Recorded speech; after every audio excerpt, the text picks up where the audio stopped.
Gaza തെരുവിലെ ചോര കണ്ടേ ഞാനുമെഴുതിട്ടൊരു കണ്ണീർ കാവ്യം. പിഞ്ചോമന മക്കളെ ചോരക്കായി ദാഹിച്ചലയുന്ന ചെന്നായ്ക്കൂട്ടം.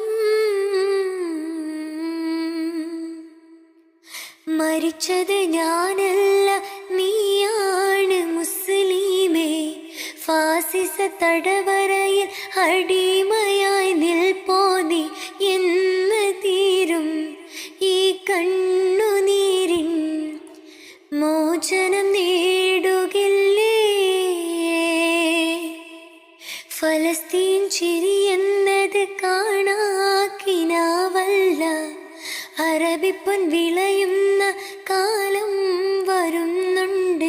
തഖ്വ കൊണ്ട് നേടിടുവേ ഫാസിസം കര